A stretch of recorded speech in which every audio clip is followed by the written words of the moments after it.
This is where that out of control behaviors might turn into problems with aggression or violence or depression, or they're engaging in self-harm. And it's more than just a one-time. It becomes more of a pervasive. It goes in the home, within the family, it goes into the school system, it goes into the community, maybe the juvenile justice system involvement. So this is a kid that just parents feel like there is no way to control this, no way to help their kids, and they're pretty desperate at this point. So this is more than just your kid's a little ornery or it's just temperamental teen. This is really serious. We're worried about what will happen to lifelong with this kid. But we also see it as more than just in the home. We look at whether or not it is, for us, if it's cross domains. So is it in the home? Is it in the community or the social functioning? And then does it also, we see that in school. When you see things in multiple areas, that's where it becomes more of a psychological impact or a significant difference that is something that we would want to treat.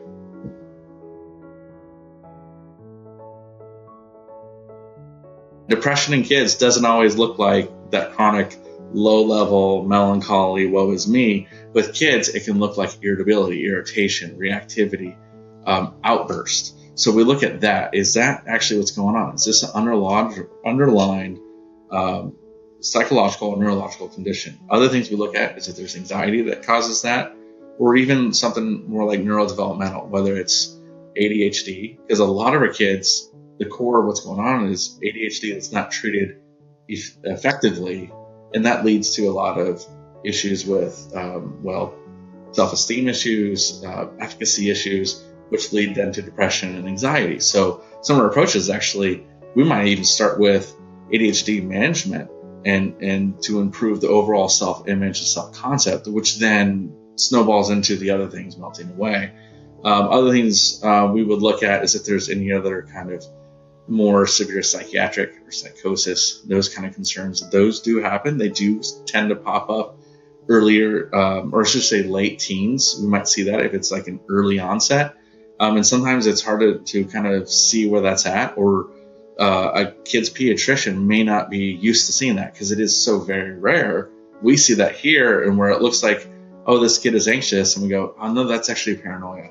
That's actually some type of level of psychosis, whether that's tied with a mood disorder or if that's something more of some type of psychotic spectrum. So we look at those kind of other pervasive things that goes well beyond just normal growing up.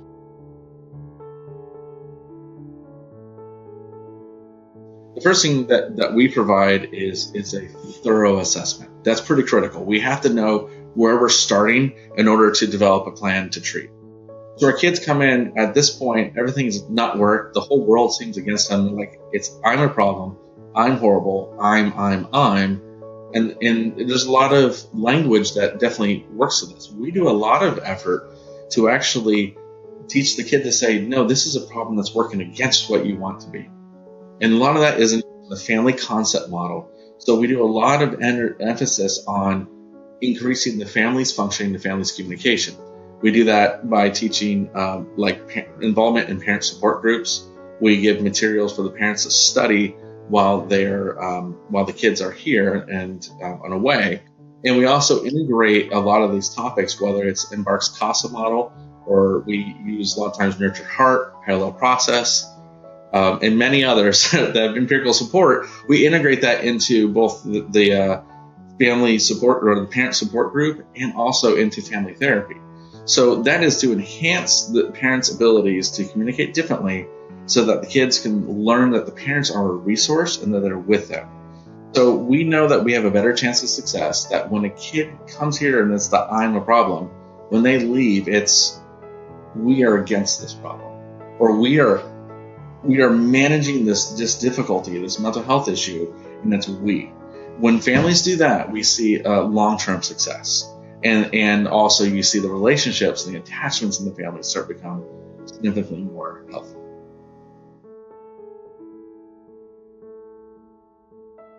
Our commitment for our staff and what we try to say with family is you're committed to the kid no matter what. It's kind of really unconditional positive regard. We will say that we believe you are trying your best. And then that acceptance goes right into that. We believe kids are trying their best, even when they're making really bad mistakes or they're overreacting. We also see that as a need for trying to get attention and connection. A lot of kids are actually misbehaving, and they've learned these patterns for their whole life, that if I do something wrong, I get energy and attention from my parents. And unfortunately, that can lead to all these negative outcomes and behaviors that are actually just a kid trying to connect with their parents. And so we accept that they are actually doing their best. So we don't condemn them for having a bad day, for blowing up, for screaming or being depressed. We go, this is how they know how to function. And so what we do is we wait patiently and we create a safe environment. So that safety piece is important.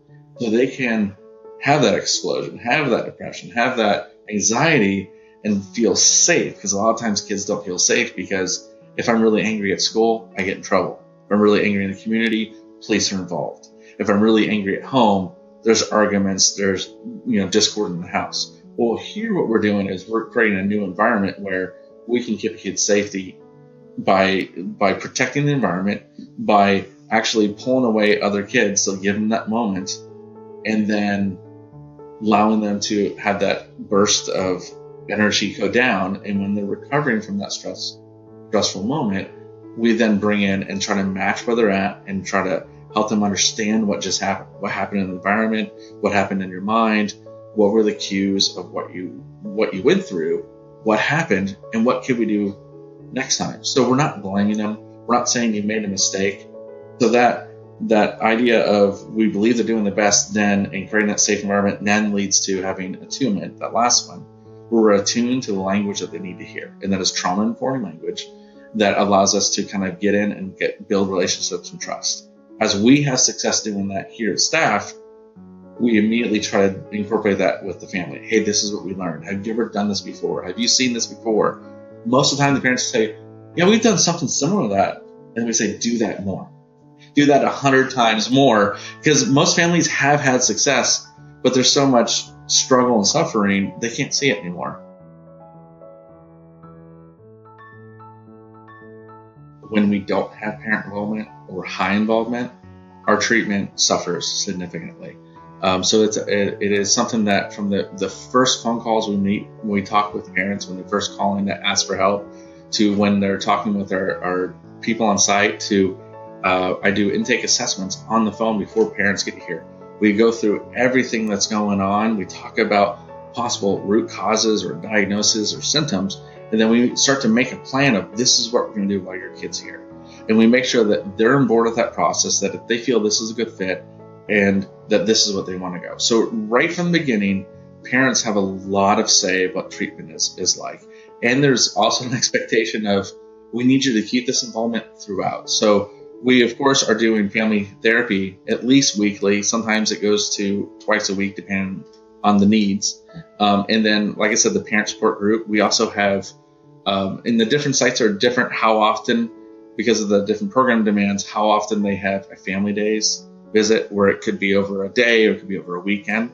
For our site, we do it every month on a Thursday and Friday, where we have all these events of learning and developing for one day, and the next day is just time with their kid.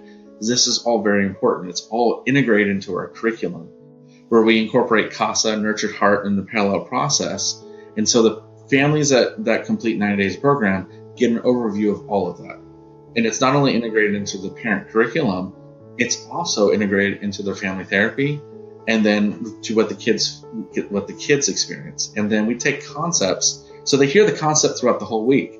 We even tell the kids during the residential hours, we're telling staff, hey, think about this concept, this concept. So not only do the families go through that and they learn different parenting skills, the kids are getting family therapy. The kids are also hearing it throughout the day with the adult staff that are working. So when they get home and mom and dad start using a new idea or a new concept, or they continue their development, say from all the resources, whether that's through Embark or through Nurtured Heart or whatever, they've already experienced this. They've already been exposed, and it has a much longer benefit. We have a great continuum of care at Embark, where they can do to our different outpatient PHP and even virtual.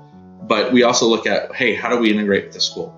How do we help you develop IEPs? So we'll prepare and help give the language that's needed to get the school on board. We will attend the IEP meetings as needed, even after the kids leave, if it's needed to be able to support getting the right fit.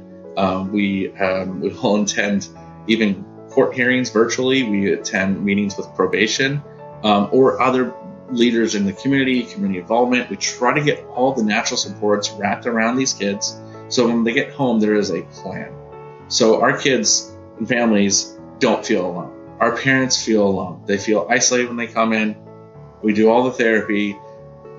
We have a plan when they go out. And the other thing they get is a lot of families, when they're doing that parent support group, they instantly go, I'm not alone.